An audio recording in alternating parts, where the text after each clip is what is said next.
You are watching the #1 podcast in the whole entire YouTube wrestling community, and I'm one of your hosts, Juan. And I'm your other host, Jean-Paul Leck. And I'm your host, Ryan, Legend Killer Whitman. And together we are...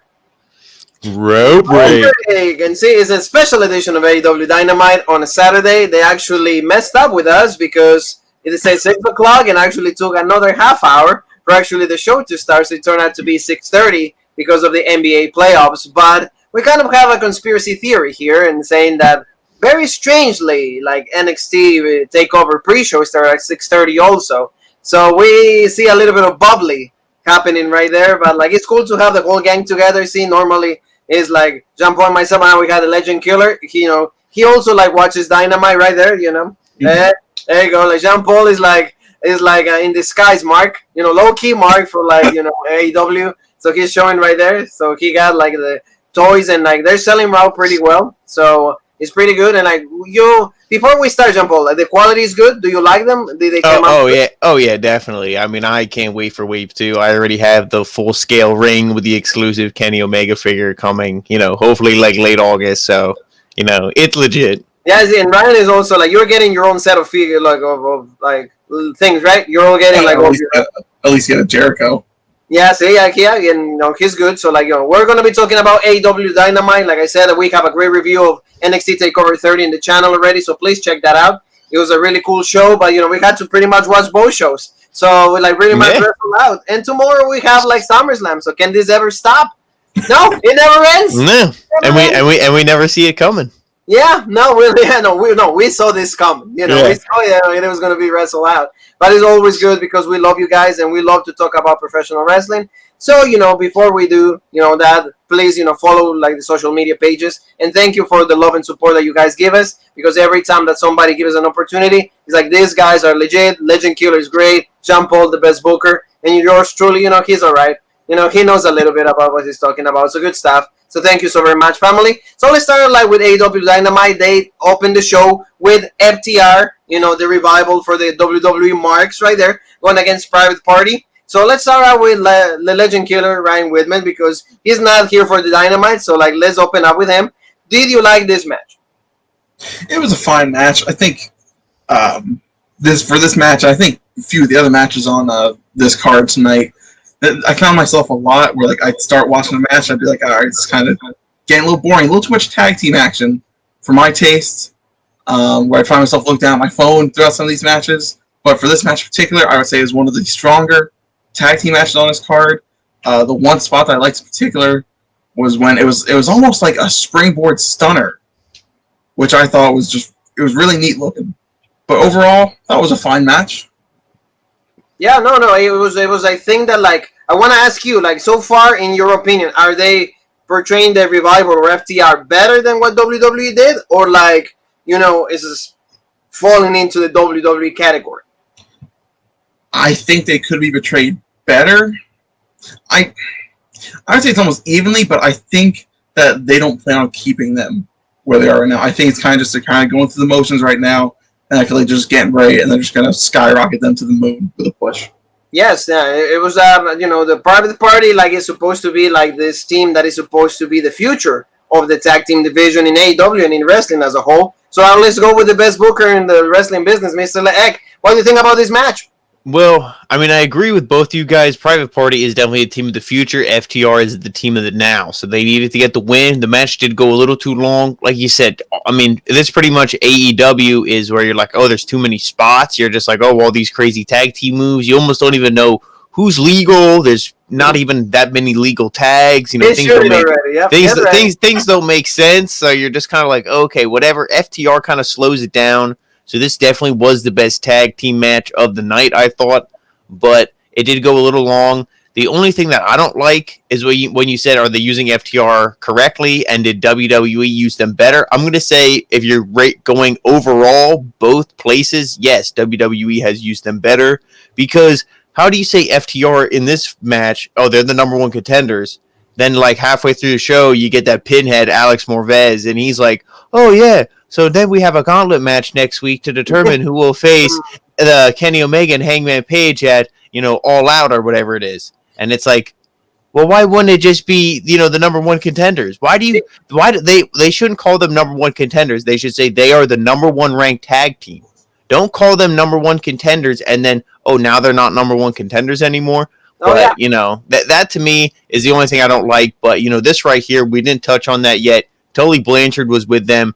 That is a really good sign for them, and it's a really good thing for FTR and for Tully Blanchard. Screw Sean Spears. Like we say, the only good thing he has going for him is Peyton Royce. Other than that, the dude is like, hey, I'm sorry, come here, eat your meal at catering, sit in the back with Tony Khan, and thanks for coming, I guess. But this is a better thing for Tully Blanchard to be with FTR. That's legit news, though. Like you said, like Tully Blanchard is aligning themselves with FTR, so this is really cool. And like Shatter Machine, and that's for the win against Private Party. I did enjoy the match. The one thing I told you, like, I don't know if you picked up on this, Ryan. I did this to Jean Paul. Like, there was a spot that, like, Dawson didn't even sell. For, like, I think Private Party did, like, a kick on, like, to, like, Dawson's neck, and he didn't even sell it. So I was like, really? Like, and the one thing is, like, Dynamite, they started out, like, living, like, I don't want to say, like, a job, like, opening, but, like, they were ready in the ring. There's not even, like, an entrance. It's just like, okay, let's do the match. Let's go. But, I mean, I say, like, the quality of the match was pretty good. Like, I want to ask Alexa Bliss, how does she feel when Jean Paul shoots? And, like, let me see, Alexa, how do you feel when he shoots? Yeah, see, she feels. Okay, well, how does Braun feel? Show me how Braun feels. Oh well, like you want to see how Braun feels, when Jean Paul shoots, right? Yeah, that's right. Yeah, no, but this is the one thing I will say though. We see a lot of that where a match starts and there's no entrance, and even from legit guys, it's not like it starts with two local enhancement talents beating each other up. I feel like this is like run like WCW in like 2000. Like that's where it's being run already, and it's just I feel like that's because. Not because of budget or because they're going to get kicked off the air. I feel like it's just Tony Khan, and he's like, oh, yeah, who should I hire? And the Young Bucks or whoever's like, oh, yeah, I know a guy. When it's like you should bring in legit people. That's why when we say WWE, even though it might not be the best, it always looks really professional.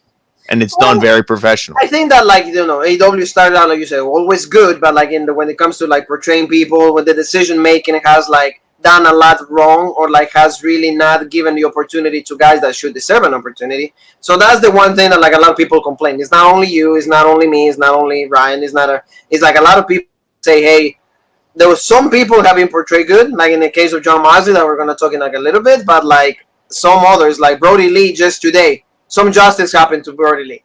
But today, probably like 3-4 months that like he actually arrived in AEW.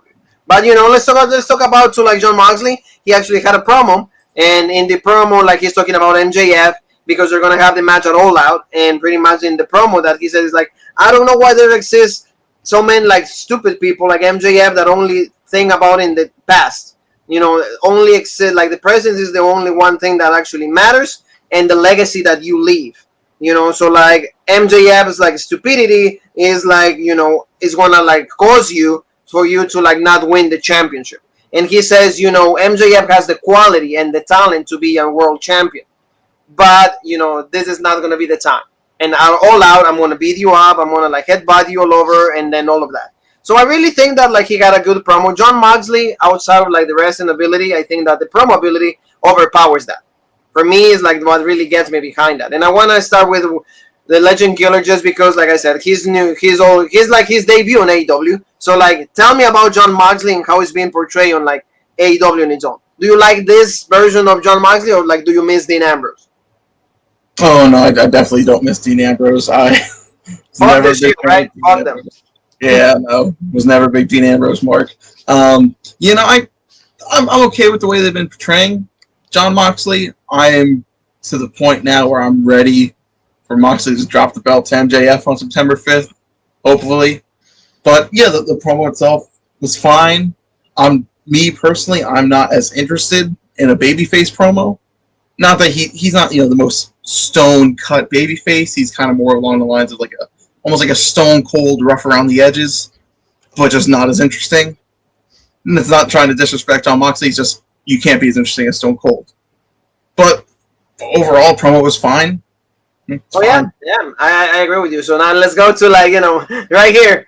Shoot. Well, see, that's the problem. When you said Stone Cold, that's what he's trying to be. He's not trying to be Jon Moxley. I mean, maybe he is, And maybe Jon Moxley all along was just trying to be Stone Cold who did hardcore Let's see if he's shit. trying to be right there. Look at him. Like, is he trying to be Stone Cold, John Paul? Yeah, I think so. He's getting bald too, so like, yeah. Yeah, exactly. But he dropped Renee Young too, I think, right? He did say. Well, he said my wife. He didn't say her name, but he did say my wife. So I mean, that's cool. Hopefully, she shows up in AEW just for the fact then she gets to work with her husband. But I mean, he does look like Stone Cold, and that's the gimmick he plays. There's no hardcore, no real tough guys other than him really on AEW. So you can't really make a division out of them or anything. So I don't, they just put him to the top. And if you look now, like we said, Brodie Lee won in the main event. All the singles titles have been held by ex-WWE guys. Can we get somebody who's not an ex-WWE guy to have, singles gold? I think he's got to drop it to MJF. But it was a good promo. Moxie at least can give you that. See, I want Ryan to, on this. Is it do you agree with that? Because see, that's an interesting point. It's every single person that has the whole goal on AEW is just WWE guys. Nobody that is outside male singles titles, because obviously tag champs were non-WWE Yeah, but like Jericho, like Moxley, now Cody, and now Brodie Lee. I think because since they're still a new, almost a year now at this point, about 10 months. Yeah. The first Dynamite aired. They're still trying to find their footing, I think. I think they came out of the gate top, but I feel like they've stumbled in a bit. But I think September 5th we'll see that chain break, and we'll start seeing some original guys. And I'm hoping that opens the floodgates for just all these original guys, like Darby Allin, Sammy Guevara, for them to maybe start getting, title reigns. No, it's a good point. That's a great point. That MJF needs to be the one. So now we're talking about MJF. Boom, let's go to him. He got a really great promo. He was actually talking about everything that Moxley said, and he was pretty much saying that, the next time that we're in the same ring together, this thing that you did to me is not going to happen ever again. He said, this is the dictator Jon Moxley did to me because he applied the paradigm shift, and this is a dirty word, and I'm going to be in the hospital. He's trying to end my career. I want to have a family. I want to have kids. I want to, go outside with them and play, but you almost end that for me. So now, Jean-Paul, you walk me through the guys on the left because you know this guy. Yeah, well, he works with Matt Cardona and Brian Myers on their toy podcast. So, being Cody's friends with Matt, Matt just new to AEW, so he probably brought in, Mark Sterling here. So he brought him in. That's cool. He cut a good promo pretty much saying, what MJF said, if you use this move, the paradigm shift, we banned it. If you're so tough and you're so legit, why do you need one little move to beat, poor old MJF here? You should be able to use anything to beat him because, you pretty much crippled him already, so it should be nothing for you to beat him, but you won't be able to. That's the only move you have, blah, blah, blah. So good promo there, really hyping up this match, and they're sign it. Pretty much sign this petition, sign, say you won't do it, sign up for the match. And, prove that you're as good as you say you are. Yeah, I mean, the one thing I will tell you, my brothers, is I don't like these stipulations because to me it's kind of a tainted way to win it. You just have the match as it is. Because I just remember Shawn Michaels and Randy Orton Survivor Series 07. Oh, he's the switch in music is banned. I'm really? Well, like I said, it reminds me of late WCW or Attitude Era, where it's everything is a gimmick or a run-in or a beatdown or a stipulation or somebody's pregnant or, somebody's an alien or, something. It doesn't make sense. Nobody ever just has a one-on-one wrestling match, in the rules of wrestling, 1, 2, 3, pinfall or submission, and that's it. It's always something is weird going on. Do you like stipulations like that, Ryan? Your finisher is banned. Yeah, the banned moves, I don't get behind that. Because, you said why do you need the one little move? Well, when the move's a finish, yeah, you need it. You know what I mean? Yeah. If you don't have it. Yeah, that would be like Moxley says, all right, then you can't use Salt of the Earth. You can't use that, that armbar he has. Yeah. Yeah, no, yeah. So Ryan. So do you get behind this, or or that loses a little bit of the legitimacy that the match was going to have? Yeah, because then if MJF wins, well, then you have he won, but this, and that, and then it takes away from the victory. Absolutely. So now that's what happens. But good promo in MJF, the rivalry is good. They are in that. I'm not really a fan of that, and I'm glad that you guys I mean, I wanted your thoughts on this, and I guess we're all on the same page that like it's going to be tainted now, at least for me. And but like Ryan said, like if MJF wins though, is important because it's finally a guy that is. Oh no, I think he needs to win. He needs to win. He needs to win. He is as bad as like Karrion. Yeah, I would say it's like Karrion Kross. Yeah, he can't lose. Yeah, he has to no win. Way. There's no way. So now let's go, guys, to like a match that like it was pretty cool on the paper. I really enjoyed this. I mean, the winners I didn't agree too much, but it was like the Lucha Bros and the Butcher and the Blade going against Dustin and QT Marshall and the Jurassic Express. I think that like this match was, like I said, really cool. A lot of good spots. The winners though, like I wasn't really a fan of because for me the Lucha Bros are losing all the momentum that they came. If they were going to do this with the Lucha Bros, maybe they should have gone to WWE, joined Santos Escobar and Legado del Fantasma, but that's only me. But let's start now with Mr. Leek. What do you think about this? I mean, to me, anytime AEW does a match, like a tag team match that's more than 4 guys, 2 guys on each team, it's a complete and utter clusterfuck. That's exactly what this match here was. The babyfaces winning, to me, made no point. I love Dustin Rhodes. Jungle Boy, to me, is the future along with MJF and, Hangman Page. But Luchasaurus, to me, is like, once he started talking and all this other stuff, to me, every time I see him, he just loses more steam for me. QT Marshall, looks barely different than any of us 3. And he's out there, beating these guys up. And I'm like, really, dude? Like, he's another one. Go in fucking catering with Sean Spears. Get your mashed potatoes, sit down. And, I don't want to see you in the ring. No offense. But, you're not the one banging Allie. That's the guy on the other team. So stop pretending you are on screen. But, that's actually true. But, I mean, this was good in the sense that, like, there was some legit spots. I love the Lucha Bros. I love the Butcher and the Blade.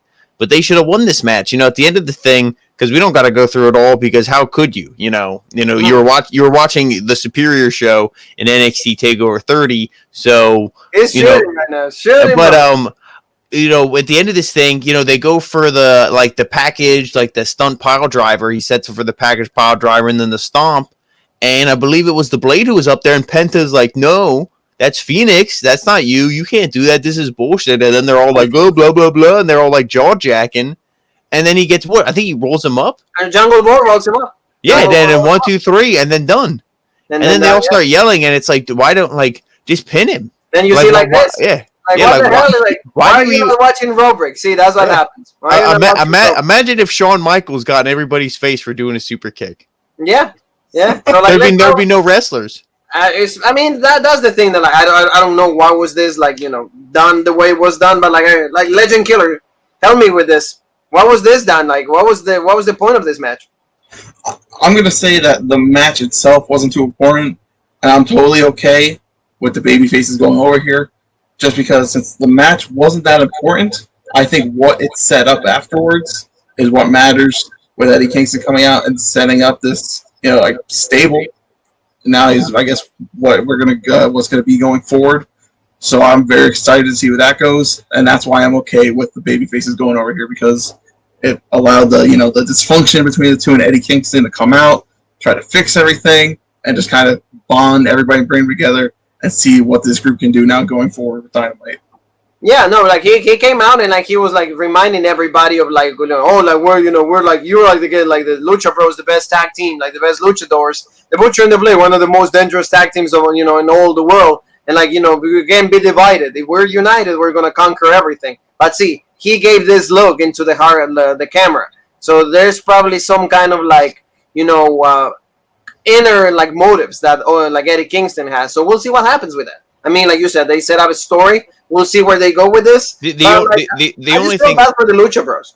Yeah, the only thing I want to say is I don't even think when I talked about the Gauntlet match, I don't even think they're a team in the Gauntlet match. Yeah, no.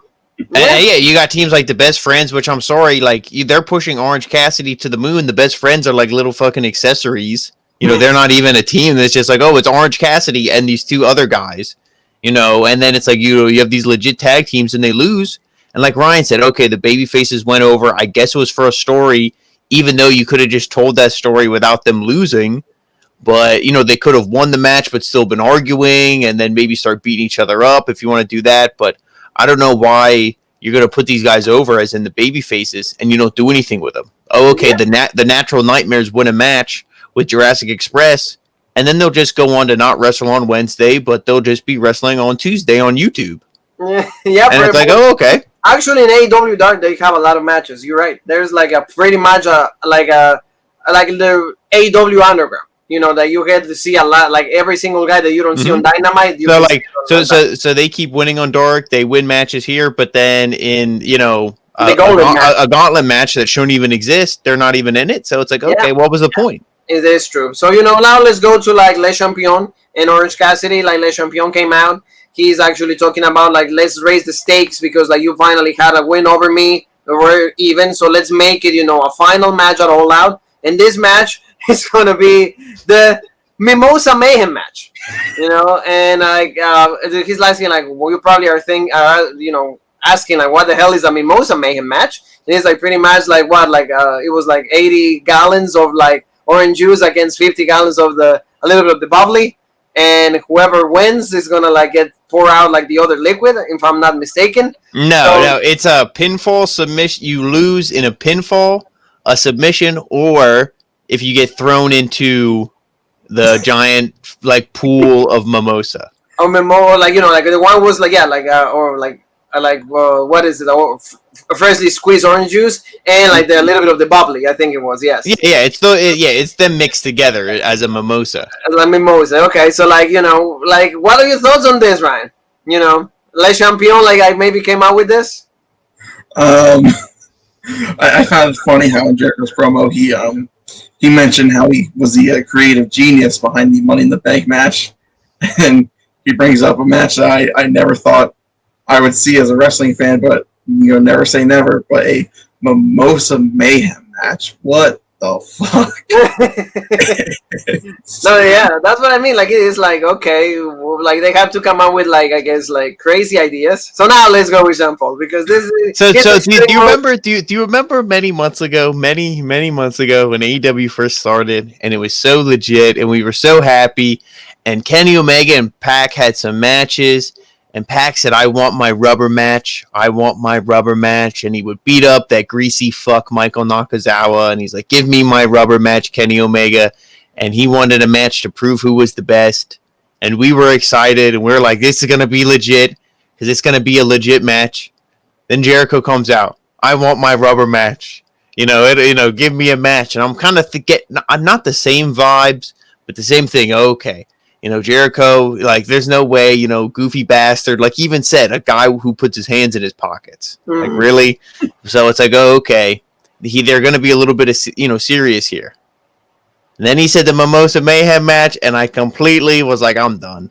I'm done. Like, so that's going to be his out. He's the creative genius who's having a midlife crisis, who's playing concerts and everybody's slobbering on each other. No masks, no nothing, but okay, no, I'm legit. I'm the demo god.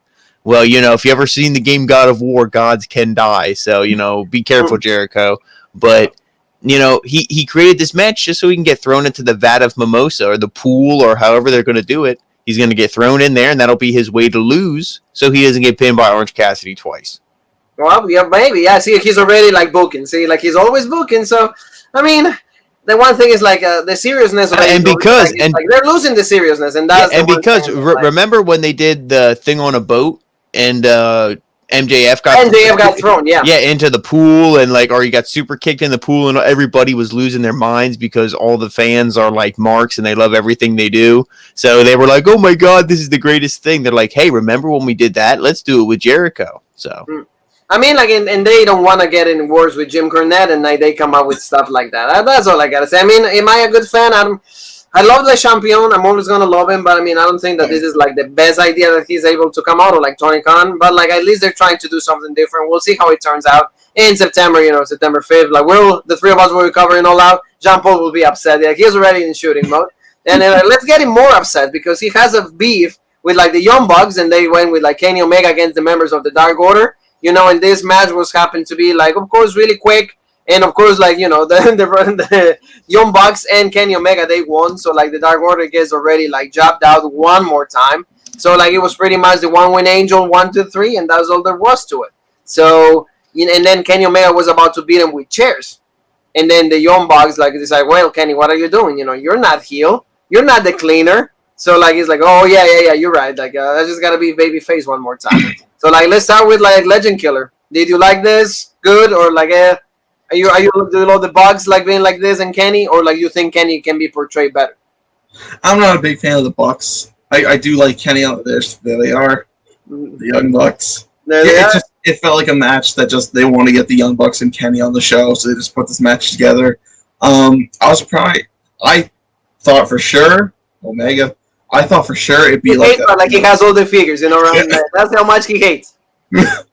I thought for sure it'd be a quick few minutes and done, but I was surprised that the Dark Order, they got a little bit of offense in there, a little bit more than I expected. So maybe that's a positive sign that maybe the Dark Order is going to start doing something. I mean, they definitely start doing something. You see at the end of the show, but maybe even as the 3-man tags outside of Brodie Lee, maybe get something done.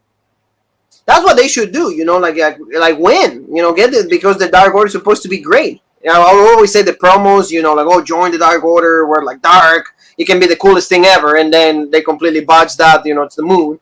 And I think they're trying to fix it, but, it still doesn't come out as great. And, we have, like, the biggest mark right here that has, shoots, but, low-key, he has the toy, so walk me through this, Mr. X. So, I feel like there's a trend here. You're always going Ryan first and me last because something is brewing. I'm never going to be like, oh, I enjoyed this match. Let's move on to the next one. No, never. But this, I think, went way too long. I mean, Kenny Omega is like, okay, what, 6 foot, 6'1", like, okay. The Young Bucks. Show Kenny, yeah. No, I already did. I got a shoot here. But, the Young Bucks aren't the tallest guys, and these guys from the Dark Order looked at least 4 or 5 inches shorter than the Young Bucks. So are they bringing in literal high school children and putting on these Dark Order masks and beating them up? I'm like, is this Retribution? Are they in the Dark Order as well? Do they just, jump from show to show? They look like high school kids. So, I mean, they beat the hell out of them way too long. These are jobbers. It wasn't like, it was a triple threat tag team match, even with Marco Stunt, who, thank God we didn't see him tonight. But it wasn't like it was the Jurassic Express versus the Elite. It wasn't like it was, Death Triangle versus the Elite. It was 3 losers from the Dark Order. I thought it went way too long. They hit the Meltzer driver or whatever the hell it is, and then he hit the One Wing Angel. They're like, no, it's not done yet. They completely murdered this guy. But the only thing I liked from it, like you said, is when Kenny went for the chairs and they're like, what are you doing? Because like I said, you got to go, MJF wins it, and you got to turn Kenny heel. And even if, somebody else wins it, a babyface, and is just transitional, whether it's Hangman Page or Darby Allin or somebody wins it, but then I think the heel Kenny Omega needs to win it right from them after, they win it from MJF, because you got to turn Kenny heel, do something with him. He's kind of getting lost as a baby face, so hopefully that's what this is starting to show. But first things first is you got to get those tag titles off him. Yeah, no, they have to really get that rivalry. It's pretty much as Sasha and Bayley is the same thing. They're taking way too long to pull the trigger on. So it goes from we want to see it every week, and then it doesn't happen. It's like, whatever. It didn't happen, so whatever. Let's move on. And let's gonna keep moving on because Matt Hardy attacked Sammy Guevara. So they actually set up, they're gonna have a tables match.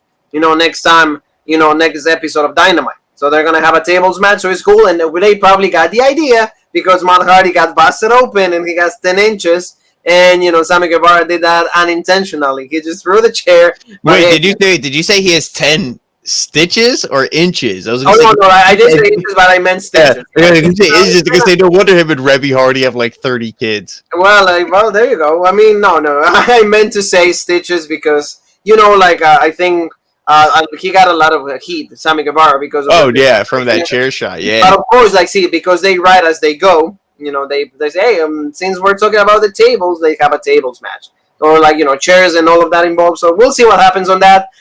I think, again, they're taking way too long to give me all these feuds. I'm not really invested in Matt Hardy. It doesn't matter if he gets, busted open or not. I really don't really care for this. So, let's go to something that actually we care about, and that was, Hikaru Shida has been looking for a challenger.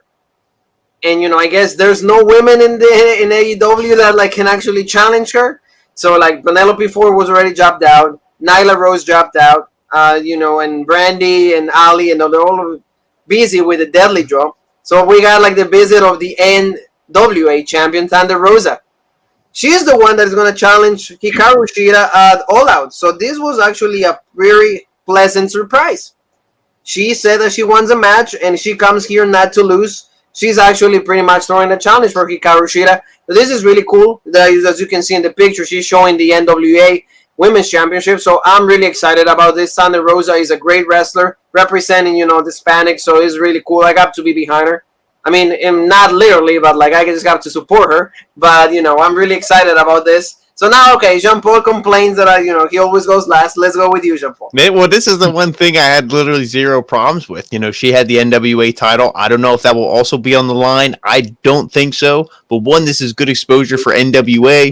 Like Nick Aldis and Cody, they've had a good working relationship before. So, I mean, you can do something, you love it, but they had good matches before. I'm sure they have a good relationship. This is good for NWA. They're currently not filming, or at least they're not putting out new content on YouTube, like as in episodes of NWA. Soon. So they signed a major contract with like a no producing, okay. They're gonna still go. Yeah, so that's really good then. So this would be a good way to start it off, maybe bring in some of that AEW audience to their show. But I think this would be a great match. And like you said, no challengers. I mean, we saw Penelope Ford, she just had to wear tight spandex clothing in the gym with Britt Baker. So, I mean, hey, maybe that's what they want to use her for. That was amazing. That was the best part of the show. I mean, she had a match, and the match wasn't bad. But, Chris Statlander's hurt. Nyla Rose already had her time, and then she was in the Deadly Draw. Riho and all the other Joshi women completely done and forgotten. The only one, Hikaru Shida. So, Bea Priestley was trapped in, I think, England or somewhere. So she was released. She was released. I mean, not to say they can't sign her once things go back to normal. But, they had a lot of women. And like you said, the Deadly Draw, which we'll get to when the finals were. But that was a complete flop. So it's like, let's do something to kind of maybe add a little juice and be like the third or fourth restart to the women's division, and it's going to be Thunder Rosa. And I guess that's maybe because Britt Baker won't be back in time. Yeah. I think so. That's why they're doing this, and it's good for Thunder Rosa to have exposure to a major audience like AEW. So it's going to be a good match. That's all I know, and I'm excited about this. So Ryan, your thoughts on this in this rivalry? Yeah, it's cool seeing another company's belt on another company's show. That's really cool to get that exposure for different companies, wrestling supporting wrestling. You love to see it. And I am not familiar with the NWA product at all, so this is definitely drawing interest for me into it now. Seeing her on the show, yeah. So it's really cool to see, and they're doing it. If they keep doing things like that, I think they're gonna start gaining more fans, and just think people are gonna start to trust AEW more. Oh yeah, no, so it's good. So that's the key word right there. It's good to see that these girls are gonna have exposure. I'm really happy about this. So we'll see what they do. Really, Darby Allin had a really quick match with a jobber. It's just to pretty much make him look good. Darby Allin is the future. Another one is the future.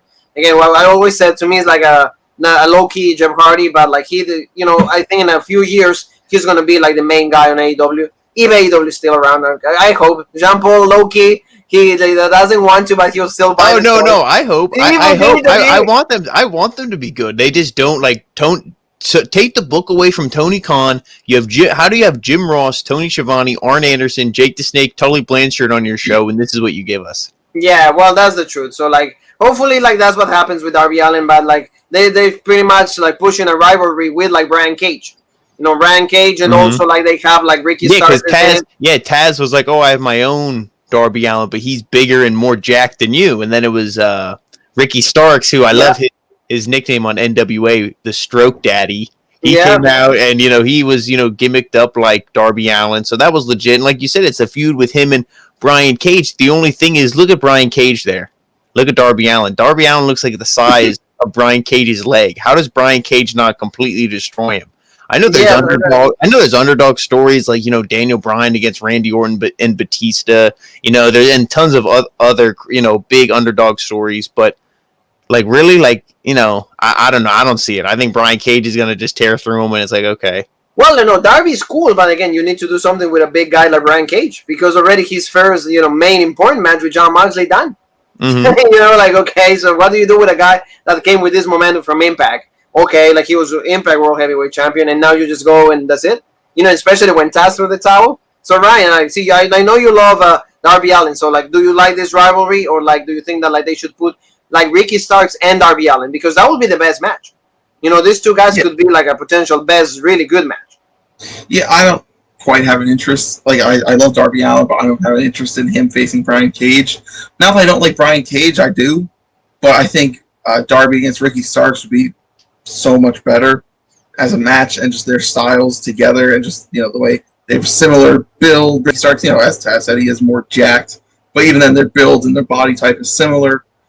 I wasn't a big fan of Ricky getting gimmicked up like Darby Allin. It's like, okay, you know, an imitation. We've seen that before from, you know, various other companies or wrestlers, like, you know, Charlie Hawes doing it every week in like the late 2000s. That was on Raw.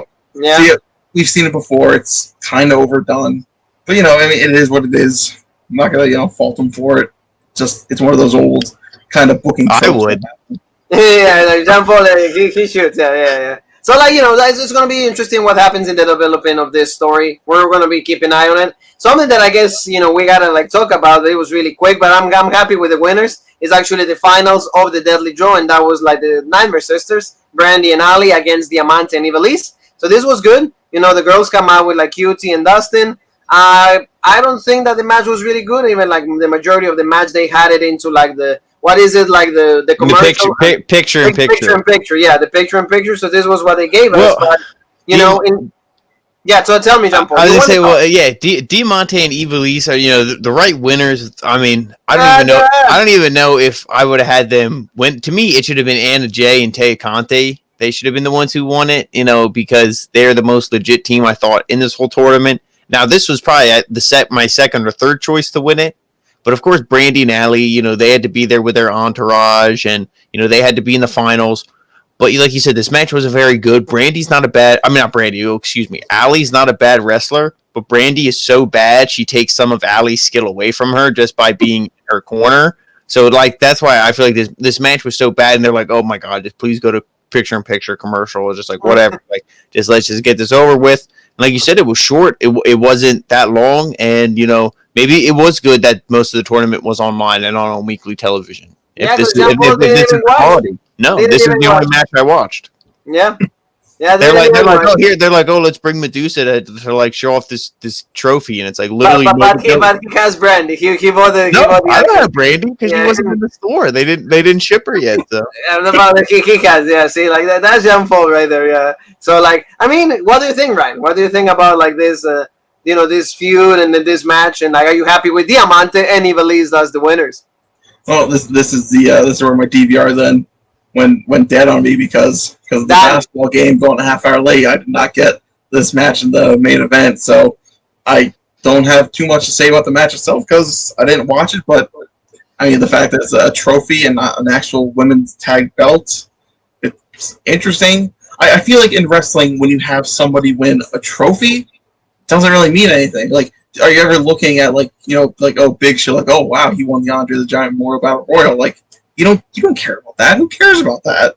It's a curse, actually, rather than something important, and that's why they gave it to these girls. Imagine, yeah, you win a trophy. What are you supposed to do? Carry it with you? I mean, now that was funny when Matt Riddle and Pete Dunne were driving around, you know, and stuff like that. Was funny when they won the Dusty Cup and they had the go kart, like that, or the golf cart. You know, that was funny, but you're clearly not going to see anything like this.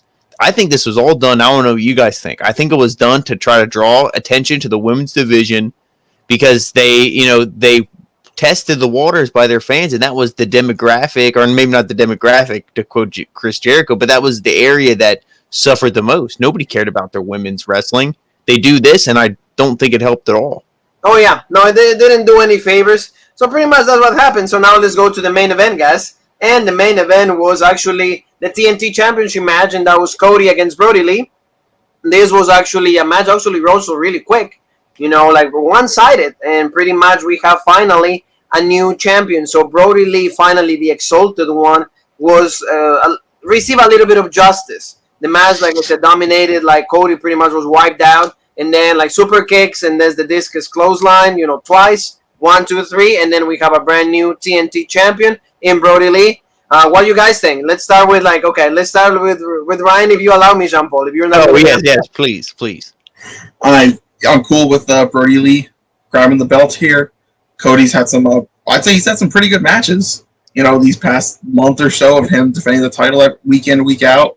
But I think they went the right way. I mean, they could have put it on, say, like an Eddie Kingston or, one of those guys they brought in. But I think it makes more sense to give it to a guy that they're already trying to establish on AEW. So I think Brodie Lee here makes most sense because now he could do something with it. Hopefully give some kind of rub off to the rest of the Dark Order. Like I said earlier, have them actually do something now. You have a champion, now you got to do something with it. Yeah, no, I agree with you. I think that it's important, and also finally again, the Exalted One likes to look good. The Dark Order deserves more meaningful spot in the roster and in the storylines. So now let's go to the Ek. Did you like this, Jean Paul? Yeah, I'm gonna give you your the title here. For the video if you want. Is this too little, too late for Brodie Lee, the new TNT champion? Because you said he's finally getting his push, but he lost to John Moxley. You lose matches. Okay, yeah, he started winning. He pinned Hangman Page. Like, okay, he's got a couple wins here. He wins the championship dominant, in a dominant fashion tonight. And then we saw, obviously, everything that happened after the match really sell the Dark Order. But to me, he looks good, but now it all depends what you do afterwards. And because the only thing we remember is, he won it tonight, but then you remember his debut and how he just yelled at guys for sneezing in front of him and not chewing correctly or whatever weird little problems he had. So, I mean, if they book him legit from here on forward, I'll be fine with it. But another thing I mentioned earlier is it seems every single male singles, title holder has been an ex-WWE guy. It would have been nice to see maybe a Warhorse or I don't know about Eddie Kingston, but somebody else who wasn't. Starks. Yeah, Ricky Starks, would have been legit or something. But, it's Brodie Lee, so we'll see where they go. I can't think of who they would feud him with, so we'll see. Maybe, I would say maybe Darby. Well, maybe Dustin, yeah. The only thing is but that's another ex-WWE guy. But Darby's feuding with, with Brian Cage, but Darby will be legit. Darby will be legit, but or Anna Hangman Page, kind of turning him face. But I don't know if that's the way that you will do it. But yeah, I mean, and also after that, the Dark Order pretty much beat the crap out of Cody, and also we have Anna Jay choking out Brandy. That was also a great picture right here, So pretty much Anna Jay is a member of the Dark Order. So the Dark Order had a really, really good showing at the end. Because not only they got the title from Cody, but also they beat all the family. And Brandy, they beat Cody. So this is the picture that we get. Everybody just on the floor and the Dark Order standing tall. So, let's go with Ryan and then the closing thoughts. So you think that the Dark Order is going to become finally what they wanted or what we intended them to be from the beginning or no? It all depends on how creative decides to book them. I'm hoping that they do. I was very interested in them when we first started seeing those, promos with Join the Dark Order and all that. So I hope that it's finally time that something good happens for them, that they become this big, huge stable that they should have been from the start of Dynamite. Yeah. Now you, Jean Paul. I mean, like I said, is it too little, too late? I think if you do some good stuff with the Dark Order, like Evil Uno, Stu Grayson, if they could have won their match last week or whenever that was, but they didn't. It's okay, and it's like we said, it was still up until this point. This is the first major win that the Dark Order has received. Because it's all been stop-start pushes. They've been in multiple tag team matches with 10 dudes, or it's they win a match here, but it doesn't really matter, and then they lose a match that actually does matter. Like I said, this was the first meaningful win, but the way AEW books is, next week, Brodie Lee could lose a non-title match, and it's okay, there goes all his momentum. So that's where it ends. That's where it ends. Yeah, you're right, Jean Paul. So we'll see what happens, but it was actually a decent Dynamite. I did, a lot of different things happened, so we're not really pissed off. Jean Paul is actually shooting mode, so Ryan helped out to smooth the mood right around here. So it was good. So family, thank you so very much for being with us. And now let's ask Ryan to remind everybody where they can find us in the social media world. Oh, well, you can like and subscribe to us on YouTube at The Original Rope Break. Find us on Instagram at The Original Rope Break, Twitter at The OG Rope Break, and Facebook at Rope Break. Yeah, so family, don't forget That's to subscribe, right. follow us. Thank you so very much for all the support. Again, comments. We want to also say thank you to all the girls that have the OnlyFans that have been actually commenting on us. Oh, I love you, baby, or when are you gonna give it to me, baby, stuff like that. At least focus on the content. That's much better than just trying to get our attention, because we are trying to get everybody else's attention. So it's not about us. So family, don't forget, tomorrow we have It Never Ends. Check out NXT Takeover 30 review. This also, and tomorrow Summerslam. All the gang is going to be together. We're going to be talking about You'll Never See It Coming. Great matches, maybe Sister Bliss. Maybe a brand new WWE champion. So be with us for that. So guys, there's only one more word that we have left to say, and that is.